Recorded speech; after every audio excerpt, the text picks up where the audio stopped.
are so bright. Pull your hat down, make sure your cinch is tight. Horse is kinda snuffy, cold chill up your spine. You'll get your ass moving, son, we're burning daylight.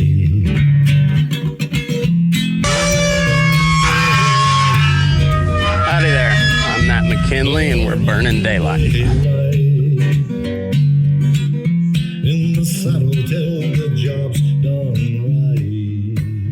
Welcome to Burning Daylight, the only podcast for the working cowboy. Well, howdy there, daylight burners. Welcome back. Happy Thursday. I'm in the new studio. It's the third time I've recorded this, but I'm getting pretty good at it now. This is the friggin' Farm and Ranch Report for Thursday, April 16th, 2026. My episode yesterday, I was telling you about how cool this was, and you guys didn't get to see it. It was happening on my side, but it didn't go through on yours. Technology can be a real son of a bitch, but look at this. I'm making myself small. I'm making myself big. I'm going to move myself around and around and around.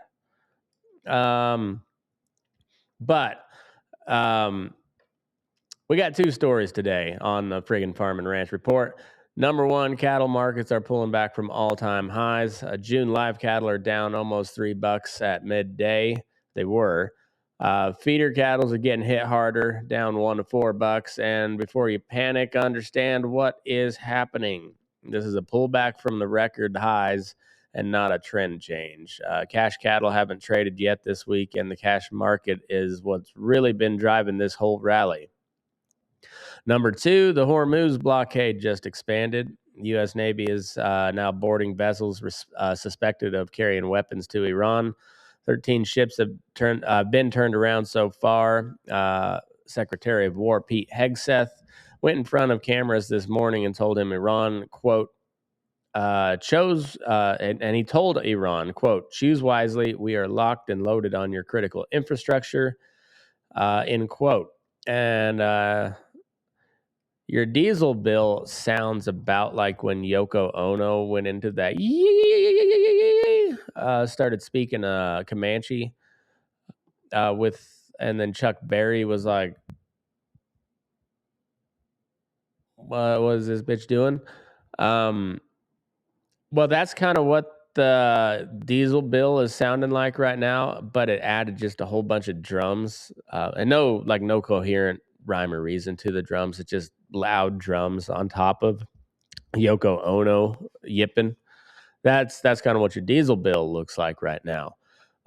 Anyway, we'll hit the board. We'll talk about why this pullback matters and why it doesn't. We'll break down the blockade expansion. We'll cover some of the rumors about the Mexico border reopening. Not so much rumors anymore. And severe weather is ramping back up on Friday. So, and then we'll wrap it up with some baseball talk. A's just lost, and then we'll do some on this day in history. But you know what we got to do? We got to pay some bills. So before we get into that, please, while I'm sharing the show, please rate, review, subscribe, all that stuff on all the social medias that you may be on. Whether that be Facebook, YouTube, Instagram, TikTok, Twitter. I'm sure there's a few more obscure ones that I'm forgetting about, but for now, that's all I got. And then the most important one is Substack, burningdaylight.substack.com. But let's talk about Lone Star Stockyards out of Wildorado, Texas. If you're still sitting on cattle in this type if you're sitting on cattle in this type of market and you're trying to decide whether to sell them private, run them through the video, or just stare at them and hope that they continue to go up, they probably will. Knock it off. Put them through a real auction in a real barn with real buyers bidding against each other. That's how price discovery works. And Lone Star Stockyards are real people with real competition and real prices. And if you like what we're doing here on Burn, if you like what they're doing, please let them know that you heard about it on the Burning Daylight podcast. They got a special sale coming up tomorrow, April 17th, the Foster Brothers Bull Sale. Overnight boarding is accepted. And if you got any other questions or comments or anything about that, look at that. I'm gonna move myself on over here, and they're at 2101 Atkinson Road in Wildorado, Texas. You can holler over at Bill Martin. He's the owner, 970-302-5834. Sheldon Field is your yard manager over there, 806-736-0040. And the office is 806-677-0777. That one's a hard one to say. A lot of sevens, which means a lot of S's. All right, and we've also got Atkinson Livestock there in Atkinson, Nebraska. The old reliable. There we are. The old reliable. They're up in north central Nebraska off of Highway 20, and they run Tuesdays when they're running a sale every week. Right now they're in their slow period, so they're running a month. I think just once a month sale. That sale will be coming up here next week, April 21st. We have our special bred cows and pairs auction, 9 a.m. weigh ups, 12 o'clock noon for the breeding preg check, all that. That is April 21st. That's next Tuesday. But Atkinson Livestock, the old reliable Tuesday sale. This is the kind of barn where you get a genuine test of the market from people who actually know what they're looking at. Pull your full breakdown and videos off of AtkinsonLivestock.com before you load a truck. Consignment info, special sales schedules, and market reports are all here at this site that I've got on screen. If you really want to find out what your cattle are really worth and not what some formula says, but what a competitive crowd actually pays, Atkinson on a Tuesday is where you find out. The old reliable off of Highway 20. Give Wes Kilmurray, the manager, a call over there, 402-340-4225, and Austin Jarecki, the yard manager, if you got any questions, 402-340-8540. Okay, let's get into the show. All right, on the cattle market side, here's our read. Oh, by the way, we'll reading the herd today. Reading the herd. Let me find it. All right, back up on the screen. Boom, fast, efficient, quick. I'm in the way. We're at a 48% confidence on reading the herd today. Corn's up 4%. Live cattle weakening, 247.60, down about 1.2%. Drought stress level is elevated, 49% of monitored regions in D2 plus conditions. And then on the Freedom Framework, we got a mixed bag. 54 overall rating. Feed costs at a 54, beef supply at a 52, so both not great, but they're over the midway point. Policy risks at a 61, demands at a 62, and then weather and drought is really hammering us at a 31. Freedom Framework is your assessment of is my assessment of how good the cattle market is at the moment. All right, let's get into some numbers. We set at all-time highs on the continuous chart this week, 253.60 on the April contract. But today we're giving some back. June's down almost $3 at midday. Feeders getting hammered down 1 to 4, partially because of the corn ticking higher. But here's what matters. The cash cattle have not traded this week at all. The Fed Cattle Exchange offered 1,222 head this morning and yesterday morning and Tuesday morning and Monday morning, and not a single animal sold. Not one. Bids anywhere from 246 to 248, but nobody's selling. What that tells me is all those guys sitting on fat cattle said, nope, that ain't all you're gonna pay. You can pay more, and you're gonna pay more. Last week's cash was 246 to 250, and if the Packers have to move up to come up to move cattle, the board is going to follow. Export sales were down 31% from last year at 12,054 metric tons for the week. Shipments improved, though, at 13,427 metric tons. Packer margins are deeply red. Hedger's Edge has them losing over $200 a head, and that is unsustainable, and something's going to have to give there. So either the retail prices go up the grocery store, or the Packers are going to slow the kill even more. And my uneducated opinion, would probably see a little bit of both on that. All right, let's move to grains. I'll move myself back up. Yeah, this is a cool little platform. I'm not even ashamed to say. Corn was higher. May corn was 451 and a quarter, up over 8 cents. Soybeans rallied 9 to 11 cents, and wheat was fractionally higher. Rising corn is one of the reasons feeders got hit today. Higher feed costs compress your feeder margins, but at 451, corn's still right at that 450 pain threshold we've been watching. So you can do business, but it's hurting. It is hurting. On the energy side, Brent crude oil bounced back pretty hard, up almost 4% to 98.61. West Texas index ranged from 90 to 92. Diesel nationally is at 5.62 a gallon, average, higher in places, lower in others.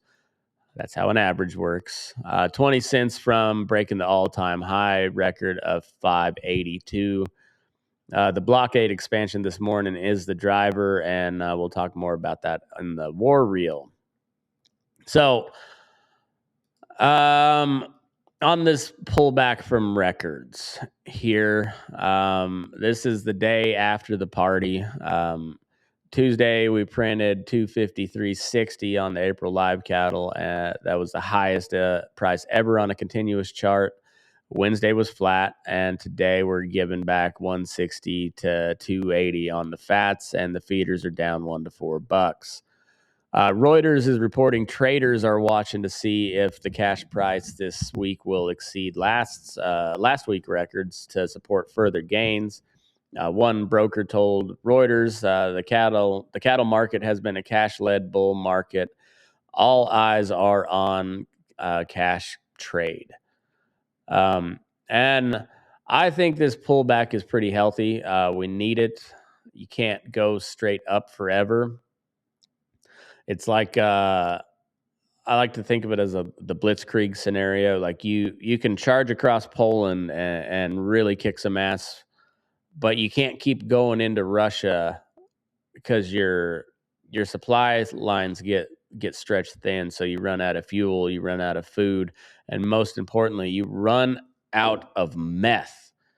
And if you're gonna take over Poland and Russia, you're gonna need a shit potload of meth to keep those guys going. And so you got to take a little breather, catch some Z's, play around with some of your Polish honeys that you took hostage, and then you wait for the next supply of meth to arrive, and then you wait till it's good and cold, and then you go invade Russia. Anyway, that's not all completely historically accurate. Anyway, the fundamentals haven't changed at all. So this is a 75-year low cattle herd. Slaughter was down 20,000 head year over year, and strong consumer demand heading into the grilling season.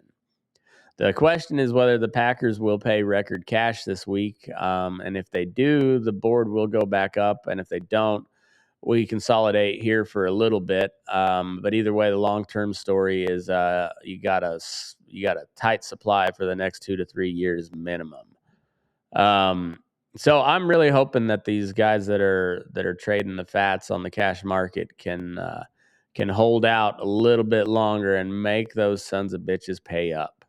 They if the price of beef's going to be high at the grocery store, so be it. That's supply and demand, and we got not a lot of supply at the moment. So you're going to have to pay up for it. And all you guys holding fat cattle, selling them cash market, stay strong, hold the course, grow those brass huevos. You can do it. You can do it. All right.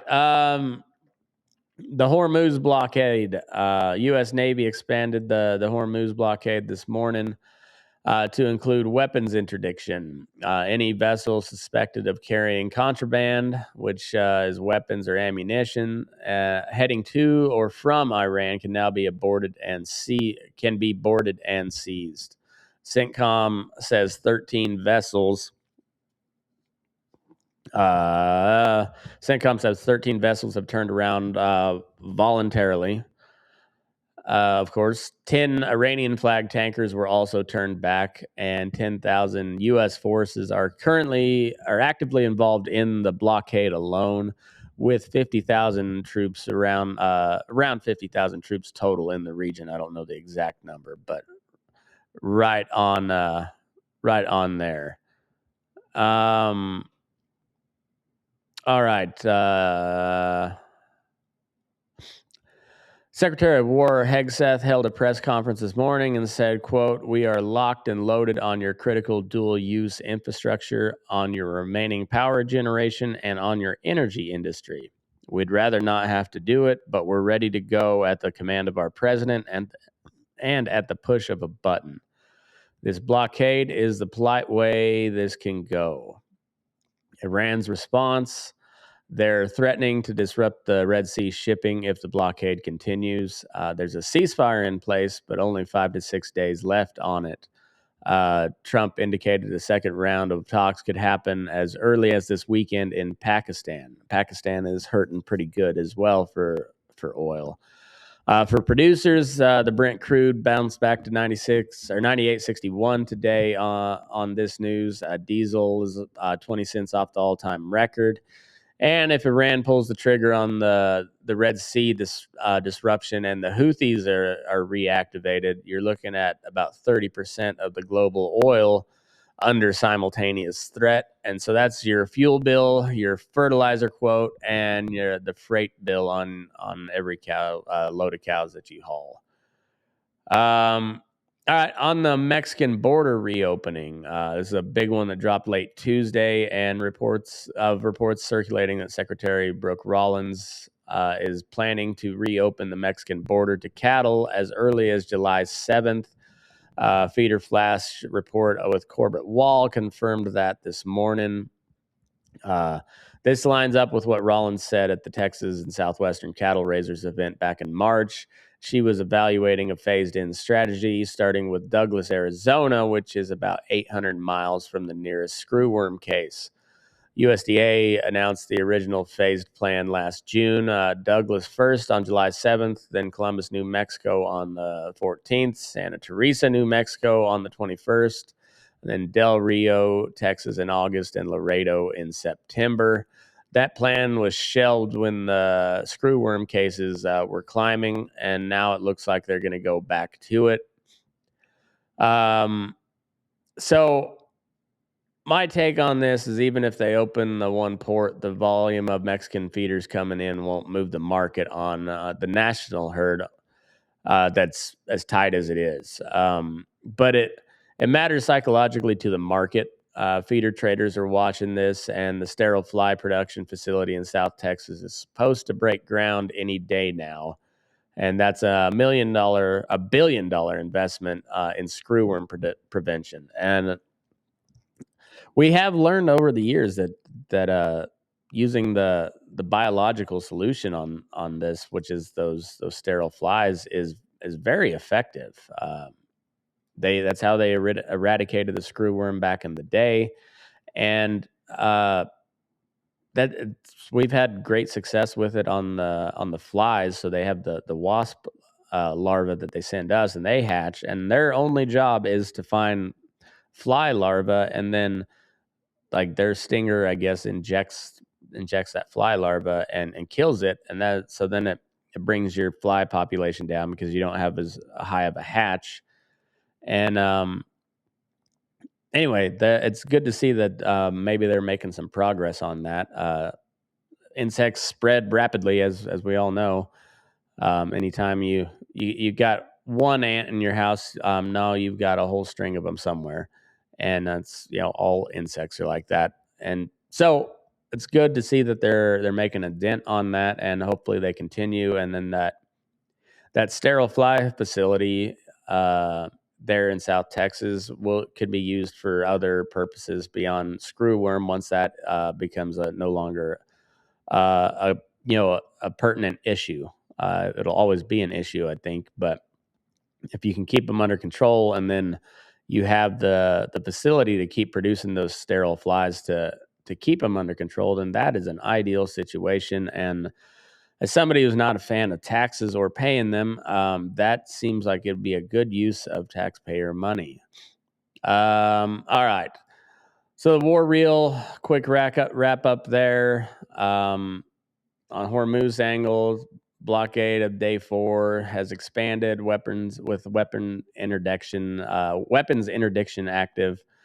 13 vessels turned back, and Brent crude oil's at $98.61 a barrel. We use the Brent crude oil there because that's what West Texas is American oil, and that is everything else. Broadly around the Middle East, Iran has threatened to attack the Red Sea. With 5 to 6 days left on the ceasefire, talks are possible this weekend, and Italy has broken ties with Israel. I don't know how official that is, or if they're just pissed off. Ukraine, Zelensky is that little fella is mad because the missile deliveries are not happening at the pace he needs them because they're too busy with negotiations over Iran, and we need our missiles, guys. We need the missiles in order to shoot down the drones and the other missiles from Russia. And Iran is not a big problem. Ukraine is the issue. You need the missiles. But the front lines over there remain pretty well unchanged, and Zelensky warns of a power vacuum in his departure, however that may be. I've been saying this for a couple of years now, that guy is probably not long for this world, or at the very least not long for power. What the timetable is, I don't know, but that's the war reel for everything so far this week. We'll move on to the policy side of stuff, domestic ag policy in particular. So on the Farm Bill, the House Ag Committee passed the Farm Food and National Security Act 3417 in March with bipartisan support. The American Farm Bureau is pushing hard for the floor action, but the Senate is not doing shit. Like literally just not doing anything, I don't think. So they got no plan, and the bill expires on September 30th, so we're probably looking at another extension, if I had to guess. On the tariffs, Section 232 tariffs on steel, aluminum, copper, and autos are still in effect. New pharmaceutical tariffs directly affect animal pharmaceuticals, and sunset review underway for phosphate fertilizer duties from Morocco and Russia. Ag producers and Congress are pushing to remove them to lower input costs, which would seem like probably a pretty good idea. So all of your new animal drugs are gonna be high, and you're not gonna be, because you won't be able to afford people drugs, because the animal drugs are going to eat all your money. So buy your cocaine now before the tariffs kick in on your Draxon or something like that. USDA budget. So Trump's fiscal year 2027 proposal would cut the USDA budget by 19%. Eliminates the McGovern-Dole food education program. That'd be the food pyramid, I believe, and increases the USTR budget by 45%. On the Mexico border, the phased reopening plan appears to be on track for July. And so we'll continue to monitor that. All right. So on the weather angle, after a Thursday breather, the severe weather comes back strong on Friday. The Weather Channel is forecasting widespread severe thunderstorms, packing tornadoes, hail, damaging winds, and flooding across the plains and Midwest. Monday and Monday night saw 19 tornado reports. Franklin County, Kansas confirmed an EF2 with hail as large as baseballs, and Minnesota and Kansas. It's a large chunk of ice falling out of the sky. Tuesday, an EF3 tornado with 140 mile an hour winds destroyed a home near Union City, Wisconsin, which is the strongest tornado in the state in 15 years. And in 40 years on this earth, I didn't know that there was a single tornado in Wisconsin. So it seems like way too far north, but you learn something new every day here on the friggin' Farm and Ranch Report. We had a 5.7 earthquake on Monday, right in the middle of my daughter's softball game. I was standing by the dugout helping coach and felt like I was drunk. And I know I wasn't because I haven't had a drink in about 6 months. So I was wobbling around there, and I looked around, and everybody else was wobbling around too. And it looked like we were all having a hell of a party watching, major girls softball.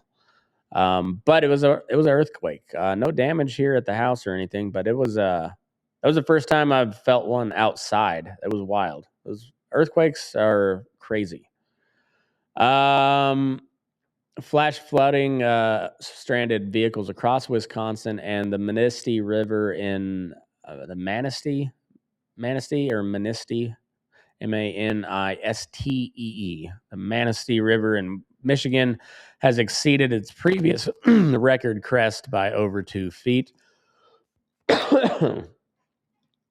For the weekend, SPC is looking at a significant severe threat Saturday across the central and southern high plains with baseball-sized hail possible. So if you're running cattle on pasture in Kansas, Oklahoma, or the Texas Panhandle, this is a livestock safety week. That's what AI says. I say that is a hell of a good time for your young cowboy crew when if they got to go doctor a bunch of bruised up cattle that got hit by death eyes falling out of the sky. Well, probably going to have some abscesses to cut, so you'll get to rope something and you'll get to film a cool video and post it on your TikToks. And I can start doing that again now that I'm not employed by the feedlot that would not let me post many of the roping videos after a while. So if I ever decide to go rope something, I can do that now and take some videos. All right, so wrap that all up. Today is the breather day. Friday through Saturday is the next severe round with the plains, Midwest, and Great Lakes are expecting tornadoes, large hail, damaging winds, flooding rain. The threat zone runs from eastern New Mexico to south central Missouri on Friday, and then it broadens north to south across the central and southern plains on Saturday, with above normal temperatures through April 18th across the eastern half of the country. A drought is improving in the plains, but persistent in the southwest. All right. And the drought monitor. So the drought now covers 50.18% of the lower 48, as we said on the reading the herd. 49% of the monitored regions are in D2 plus, or D2 or greater conditions, pressuring the range and pasture viability. So 48 or 50.18 of the lower 48 in moderate drought or worse, essentially flat from last week, but there is some good news. There was recent rainfall led to targeted improvements across the South Plains and the Midwest, specifically in Iowa, Missouri, Illinois, Indiana, Ohio, and then in parts of Texas, Oklahoma, and Louisiana. 2 to 5 inches in some of those areas.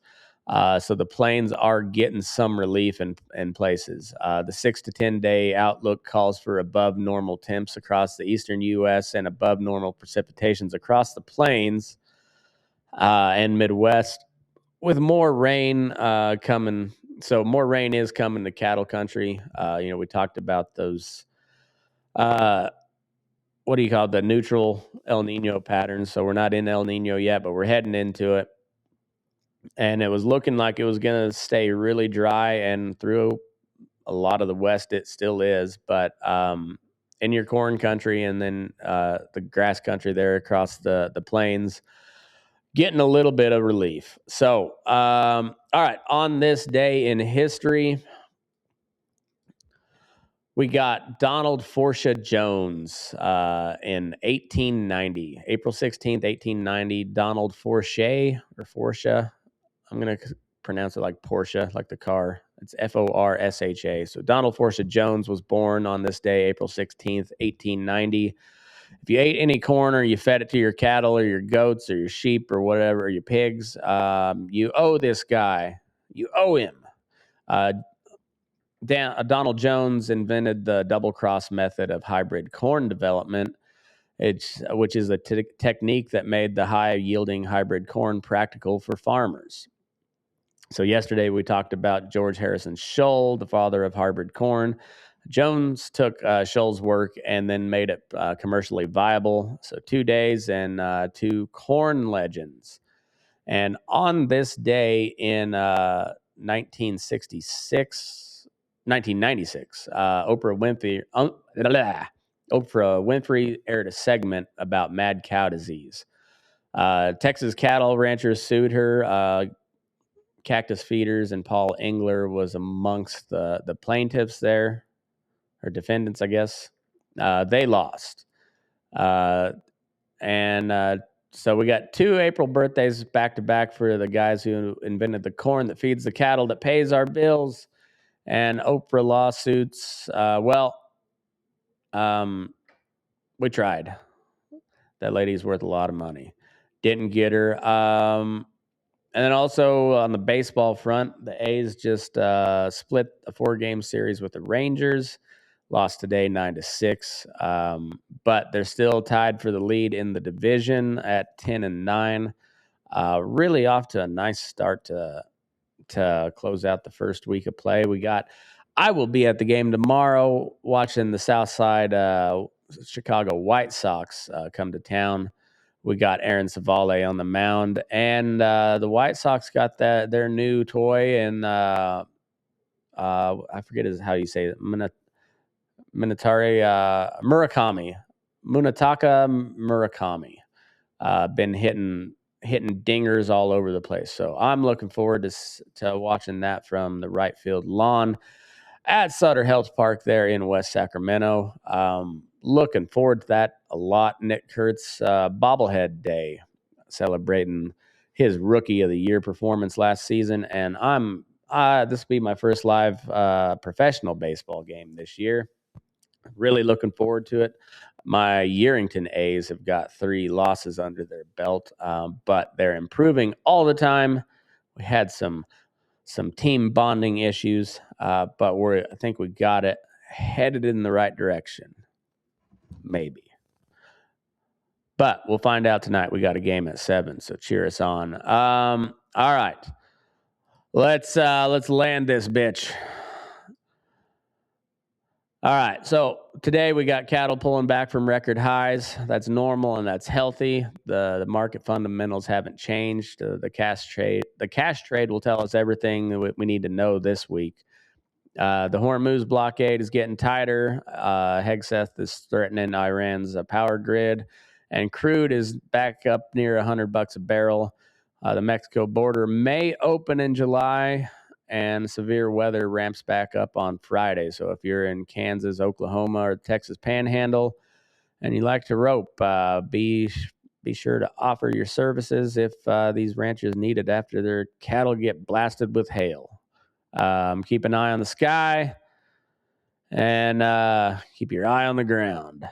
No, keep your eye on the sky and your feet on the ground unless you're on a horse. Subscribe if you haven't. Share it with your neighbor. Share it with your cousins. Share it with your boss. I don't care who. Check out my Burning Daylight Report dashboard. It's over at burning-daylight-report.vercel.app. That's VERCEL.app. And then go over to Substack and subscribe. If you subscribe from the app, it's $20 a month. But if you go to Substack, you can get it for a subscription there, $9 a month. And then 50% discount. And you're supporting the show. And you get more. You just get more. All right. Okay, that's all I got. We'll be back tomorrow. Don't let your butt crack, and move your ass. We're burning daylight.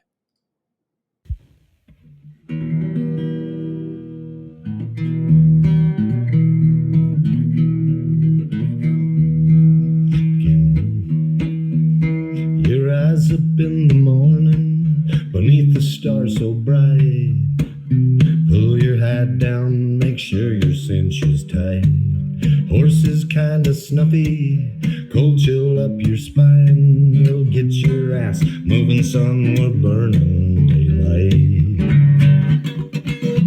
Burning daylight. Burning daylight. In the saddle till the job's done right.